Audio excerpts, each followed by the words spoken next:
First of all, proud to get the win, and congrats to our seniors. 51 wins in 4 years, ACC record, Clemson record, and really happy for those guys. Obviously got off to a little slow start there in the first half, and really biggest issues were on third down. Really couldn't stay on the field, and just weren't efficient enough on third down in the first half. I believe we were 0 for 7 in the first half, and then did a good job 4 for 7 in the second half. But it was a good opportunity really to challenge our guys at halftime, and we've been in a lot of games where maybe the game's well in hand at half, but that's not going to be the case moving forward as the competition continues to get better. And just said, hey, we're going to find out what we're made of today, and no reason to be worried about the things that we didn't do in the first half. It's really about going out and executing the second half, and said we'll find out a lot about the group, and really proud of the way the guys responded. Scoring on the first 3 drives of the second half, I think, was really big, and did a better job on third down second half. And good job by the O-line. Another game with no sacks. I believe we've had 1 sack in the last 4 games, and then did a good job protecting the ball. Probably the biggest disappointment was really just the drops. It's probably 7 or 8 drops out there that really could have put the game away a lot earlier. And that was surprising. We've thrown and caught the ball very well in practice, but just lost focus for whatever reason, and sometimes it gets contagious out there on you.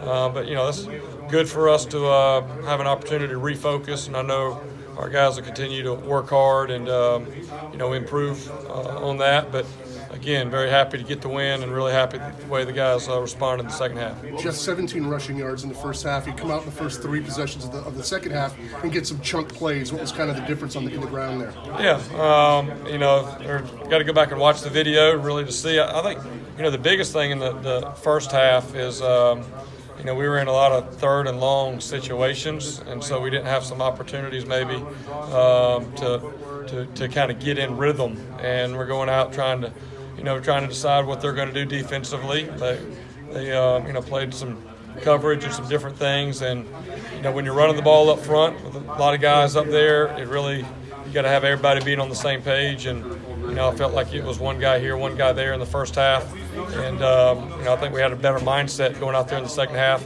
The guys were frustrated that we didn't get it done like we needed to in the first half, and everybody was running hard and did a better job up front. And also, when you're getting those first downs, all of a sudden you can play with a little bit better tempo and wear them down. I thought that was the difference there in the second half of the running game. Anything you can tell us about Hunter? Yeah, he's under evaluation. We think he's okay. He was in the locker room after the game, and I got to talk to him, and he still knows what day he's getting married in April. And and also very obviously disappointed that he got hurt and wasn't able to come back. But he broke 2 Clemson records today. One with most consecutive starts by a wide receiver, and then also most consecutive games with a reception. So I was trying to remember after he came out of the game if he had a catch or not, because I knew he had some close calls. So I was glad to get to the stat sheet after the game and see he did get that catch. Yeah, but we think he's okay, and I got a chance to talk to him, and he may have been able to come back in the second half, but just wanted to be kind of cautious with him in that situation. Jeff, both in BC.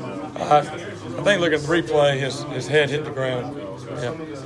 Both against BC and tonight with the offense kind of sputtering. I guess it's the comforting thing that it feels like you're not that far away, like really close. Yeah, a lot of things have happened easy for us offensively, up until the last couple of weeks, and sometimes when that happens, you think it's always going to be easy, and it's a good lesson that it's not. It's hard, and whenever you're going out there and playing good teams, BC did a good job there in the first half, and then thought Duke did a really good job of the way that they played their ends, and we had to go out and adjust. But I think more than anything, it was really having the right mindset in the second half, and kind of taking away the excuses and one guy here, one guy there, and coming out with the right mindset and the right attitude and running the ball, and I saw that there in the second half. You may have already answered this, but is there anything you can attribute the drops tonight? Yeah, I mean, anytime you have a drop, what I could see from watching it at the time and watching the replays, guys taking their eyes off the ball and kind of taking it for granted. It's disappointing because we've thrown and caught the ball very well in practice and really have not had many drops, but it doesn't always carry over to the game field. You got to really can't take things for granted. And I think that was the biggest thing for some of those drops is guys were taking their eyes off trying to make a play and didn't finish. But those guys, they're hard workers. They're very self-conscious. I know they're disappointed because they could have had an opportunity really to put the game away earlier than we did.